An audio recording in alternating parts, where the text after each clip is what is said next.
इस स्पोर्ट में सद्गुरु बता रहे हैं कि युवा नशे की ओर इसलिए बढ़ रहे हैं क्योंकि शिक्षा सिर्फ अंकों और सर्टिफिकेट प्राप्त करने का माध्यम नहीं बन गई है। कला, खेल और संगीत को शिक्षा व्यवसाय में शामिल करके और योग के माध्यम से शरीर में आनंद पैदा करके हम युवाओं को जोशीला बना सकते हैं। सच एक सीधी रेखा की तरह होता है, लेकिन अधिकतर लोग, वे चाहे युवा हो या किसी अन्य उम्र के हो, हर दिशा में भटकते रहते हैं। आपका जीवन कैसे चल रहा है और कैसे चलेगा, ये इस बात पर निर्भर करता है कि आप इस सीधी रेखा को कितनी बार छूते हैं या उसके कितना करीब है। अगर आप इस रेखा पर टिके रह सकते तो आप कुछ और ही बन जाएंगे। अगर आप इस पर टिके नहीं रह सकते तो कम से कम इसके आसपास रहिए, तब भी आपके जीवन में कुछ अद्भुत बातें हो सकती है। युवाओं, जुड़ो सत्य से अभियान चलाने की वजह यही है कि हम अपने अस्तित्व की सच्चाई या बुनियादी स्वभाव को अनुभव के स्तर पर जानें। ये कोई ऐसी बात नहीं है जो तार्किक बुद्धि के इस्तेमाल से समझी जा सकती है, लेकिन प्रश्न ही वे साधन है जिनका हमारी तार्किक बुद्धि उपयोग कर सकती है। इसलिए हम प्रश्नों का उपयोग कर रहे हैं। फिलहाल हमारी सारी शिक्षा व्यवस्था सिर्फ अंक और सर्टिफिकेट पाने से जुड़ी है, जिनसे हम कोई खास रोजगार हासिल कर सके। लेकिन इन सिर्फ कक्षाओं में बैठना और बेकार की जानकारियां देना युवाओं के काम नहीं आएगा। आज उनके पास करने के लिए कुछ और है ही नहीं। ये बहुत महत्वपूर्ण है कि वे जितना समय विज्ञान और गणित में लगाते हैं, उतना ही समय कलाओं, संगीत, नाट्य प्रयोग आदि में भी लगाए। कुछ व्यक्त करने के ऐसे तरीकों की बहुत जरूरत है। हमें युवाओं को कुछ ऐसा देना चाहिए जो उनमें जोश जगाए और जिसमें वे पूरी तरह से शामिल हो सके। ये खेल, नृत्य, संगीत, पुस्तक या बुद्धि के इस्तेमाल से जुड़ी गतिविधि भी हो सकती है। कुछ ऐसा जो उन्हें आकर्षित करे, जोश जगाए और जिसमें पूरी तरह शामिल होना जरूरी हो। फिलहाल वे किसी भी काम में पूरी तरह शामिल नहीं हो रहे तो स्वाभाविक रूप से उन्हें नशा बेहतर लगता है। हम उन्हें ऐसे तरीके सिखा सकते हैं जिनसे वे अपने अंदर से ही हमेशा एक खास तरह के नशे में रहे। अगर आप मेरी आंखों को देखेंगी तो वे आपको हमेशा नशीली लगेंगी, लेकिन मैंने कभी किसी नशीले पदार्थ को नहीं छुआ है।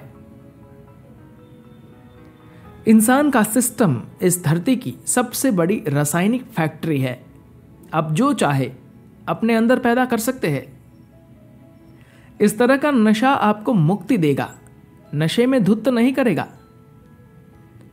नशे में धुत होने का अर्थ है कि आपकी योग्यताएं, आपके कौशल नष्ट हो जाते हैं। लेकिन जब आप अपने अंदर ही जीवन का नशा करने लगते हैं, तब नशे में धुत होने के बजाय आप एक ही साथ ऊर्जावान भी होंगे और एक खास नशे में भी। आदि योगी या शिव इस बात के प्रतीक है। वे एक ही समय पर तीव्र, ऊर्जावान, स्थिर भी है और नशे में भी। यही योग का मूल तत्व है। अगर आप में नशे का कुछ अंश नहीं है तो आप जीवन को नहीं झेल सकते। अगर आप जीवन में बहुत सारी चीजें करते हैं और अगर आप हर समय थोड़े से नशे में नहीं है तो वो चीजें आपको धीरे धीरे थका देगी। लेकिन अगर आप यह नशा शराब या ड्रग्स से पाने की कोशिश करेंगे तो आप बर्बाद हो जाएंगे। ये चीजें आपकी बुद्धि और योग्यताओं को नष्ट कर देगी। हमें युवाओं को इनकी जगह कोई अलग रास्ता दिखाना होगा। युवाओं को अच्छे और बुरे के बारे में बताने के बजाय मैं उन्हें दिन के 24 घंटे नशे में रहना सिखा सकता हूं और आपको इसके लिए पैसे भी नहीं खर्चने पड़ेंगे। ये कई मायनों में आपके जीवन की गुणवत्ता को सुधारेगा। ध्यान का अर्थ है कि आपके और आपके शरीर के बीच, आपके और आपके मन के बीच कुछ दूरी स्थापित करना। ये एक तरह से विलीन होने का भाव है। जब मनुष्य इस विलीन होने के भाव को पाएंगे, सिर्फ तभी उनकी प्रतिभा खिलेगी। दुर्भाग्य से हम समाज में ऐसी अवस्था में पहुंच गए हैं जहां धन और भौतिक सुख ही जीवन के मुख्य उद्देश्य बन गए हैं। बात यह नहीं है कि हमारे पास ये चीजें नहीं होनी चाहिए, लेकिन वे हमारे जीवन का केंद्र बिंदु नहीं बनने चाहिए।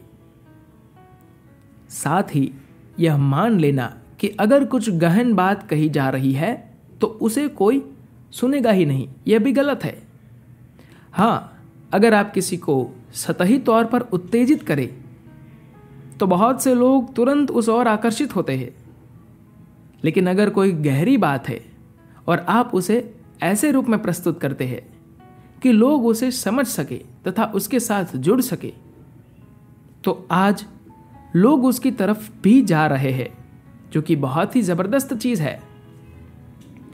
मैं आजकल स्कूल और कॉलेजों में जा रहा हूं। मैं ये समझ सकता हूं कि कॉलेज के विद्यार्थी इसमें रुचि ले रहे हैं, लेकिन अब तो 12 से 15 साल की उम्र के स्कूल विद्यार्थी भी आध्यात्मिक बातें सुन रहे हैं। मैं जब इस उम्र का था तब यह असंभव था। माता पिता द्वारा जबरदस्ती किए बिना इस उम्र के छात्रों का आध्यात्मिक प्रवचन सुनना बिल्कुल असंभव था। आजकल मैं जहां भी जाता हूं, स्कूलों के विद्यार्थी मुझे जानते हैं। वे अपने आप ही मेरी बातें सुन रहे हैं। यह बात सही नहीं है कि अगर आप कोई गहरी बात कर रहे हैं तो कोई उसे सुनने को तैयार नहीं है। वे सुनने को तैयार है। शायद हमें इन बातों को कहने के तरीकों में बदलाव लाना होगा, लेकिन संदेश पहुंचाया जा सकता है।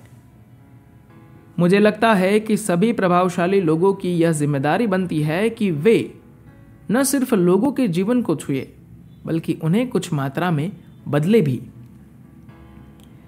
यह जरूरी है कि हम अपने आसपास के लोगों को इस जिम्मेदारी का एहसास कराएं। देश और दुनिया की बेहतरी के लिए लोगों को बोलते समय, कोई काम करते समय और अपनी हर बात में अधिक जिम्मेदार बनना होगा। हम ईशा और इनर इंजीनियरिंग के रूप में एक अभियान चला रहे हैं, धर्म से जिम्मेदारी की ओर जाने का अभियान।